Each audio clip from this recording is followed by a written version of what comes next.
Hello everyone and welcome to State of the Game for the 13th of April. Hi Yannick, welcome back. Hello Hamish. The spring event. Yes.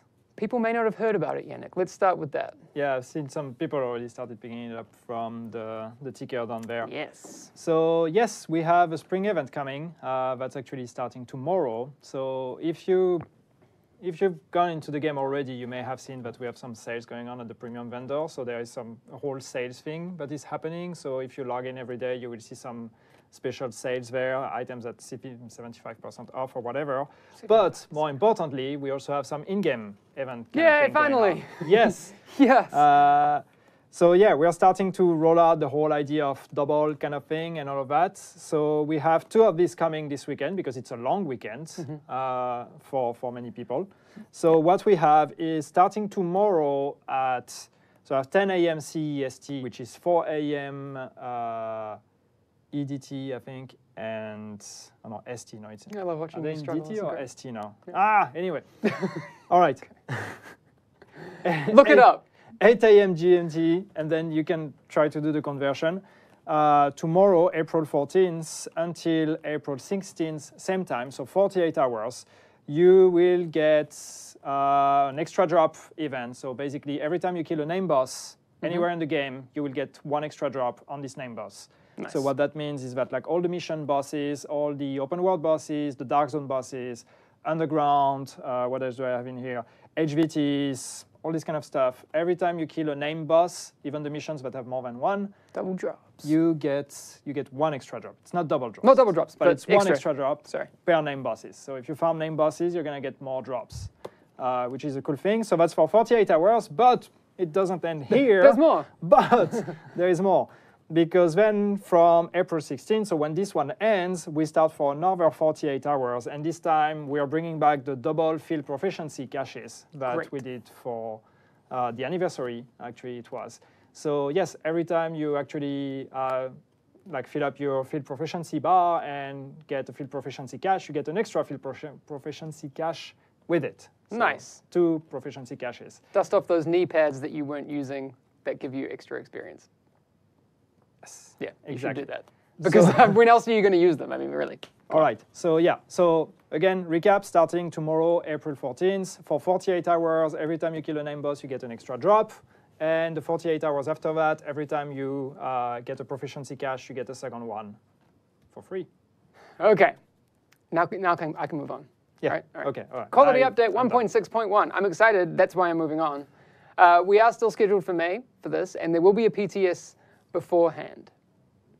We can't quite commit to that date just yet, but we are in the whole process of getting that PTS ready and out as soon as we can, because obviously we want it out as soon as we can, because then we can test. Yeah, but it's basically being built right now, the PTS build. Yes. So until we get confirmation that it's stable enough and we can actually release it, that it doesn't crash your game or whatever, or crash your PC or anything. We do not have a date, but it's looking good. Cool. And as soon as it's built and we're sure it works, we can give you a date. Great.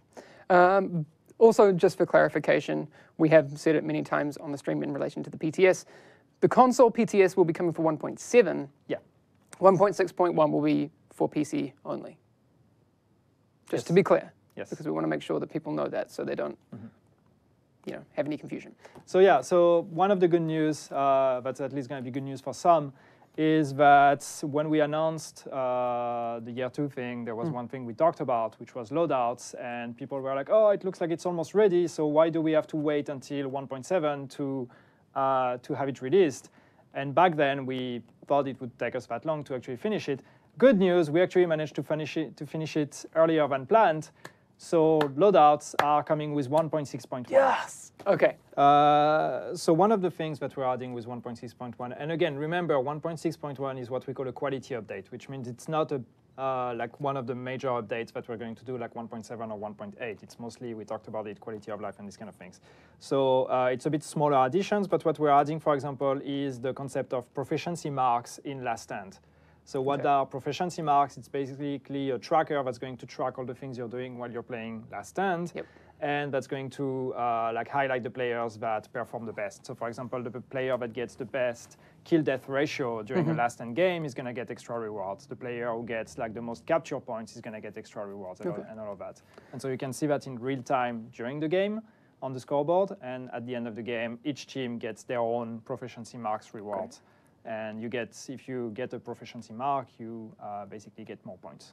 Great. For your and then that will, in theory, not in theory, in practice, convert to more caches for those people that get those things. We don't have the full list of what those different buckets for proficiency marks are. Yeah, we don't have the list yet. But when we do get them, I'm excited to talk about them. I want to see if things like healing and those sorts of things are on there. So it's going to be very cool.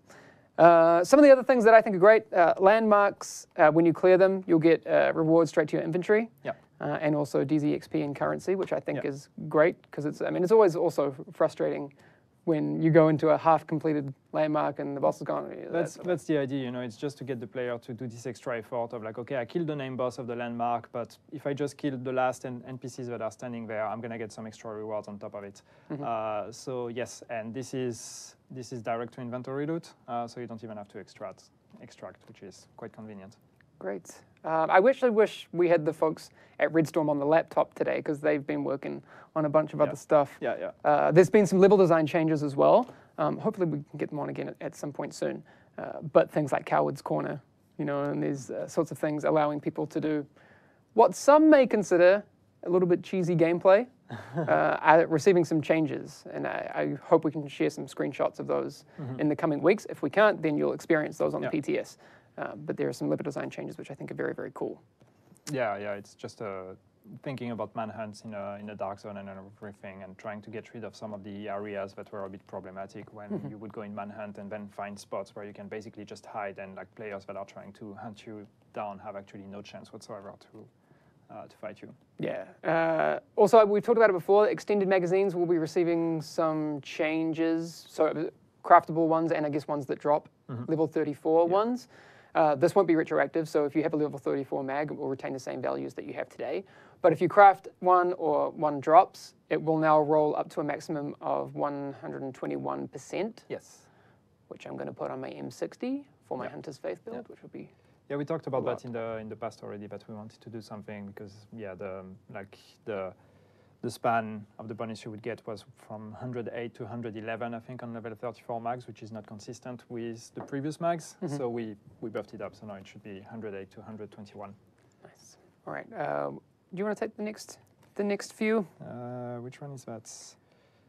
Oh yeah, burst fire. So yes, there's been an issue for a while already with burst fire weapons, especially on PC, but I think you can do it on console as well, where if you kind of bind the fire control to the scroll wheel or these kind of things, you can basically use your burst fire weapon pretty much the same way you would use an automatic weapon, which means that you get the bonus from the extra damage because it's supposed to be burst fire, but with the RPM of an automatic weapon, which makes them kind of OP.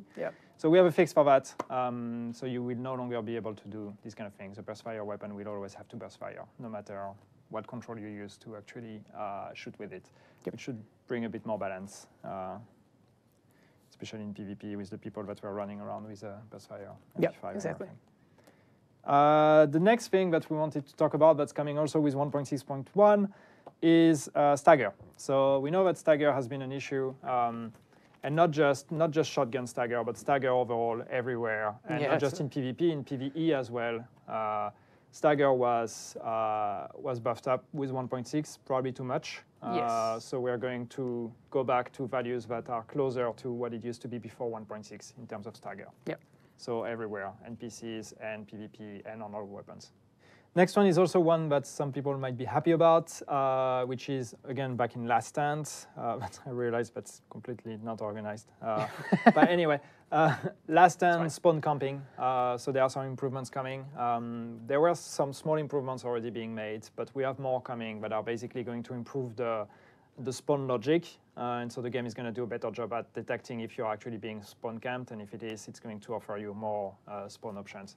So that should make the spawn camping less of an issue, because if people are just camping your spawn point, you will have you will have alternative options to spawn at. Perfect. Okay. Next one is also a happy one, which is Shrapnel, Fear Tactics, and Wildfire are going to be fixed. Yes. So they're going to work, especially Shrapnel that didn't work with Predator 4-piece. Now it's going to work. Yeah, I'm looking forward to that coming back. Fear Tactics and Wildfire that wouldn't always like spread the effect. So Fear Tactics spreading the shock, Wildfire spreading the fire effect or the burn effect. These were not working correctly. Now they are going to be fixed and will be working. Yes. What do we have? Environment improvements. So basically, there's been a bunch of improvements that have been made overall to the game, to the open world, the dark zone, and all that, especially in relation to cover, to collisions, to places where you could end up stuck, to props that would be missing or textures that would be missing. A lot of things have been done there just to try to kind of improve the environment, and especially the collision and covers that were problematic. To go a little bit off topic, we don't have it in here because we've talked about it many times. There will be some changes to Seekers coming in 1.6.1 that you will try on the PTS, and again, that's one of the feedback ones. But we've been through that a few times, so that's just why we are not adding it. But yes, the Airburst Seeker changes that we talked about are coming with 1.6.1. Yes, obviously along with a lot of Last Stand fixes, Survivor Link as well. The speed bonus that wasn't working has been fixed, and the last one we have in here, throwable skills, have received some bug fixes as well. And you guys know the throwable skills bugs that we're talking about if you've experienced them. For today, we are out. One final thing, because chat has been asking me to say it, so I have to say it. No, don't. Vinyl, minute, figurine. I really tried to make today less cringy. Done. But I guess that's it.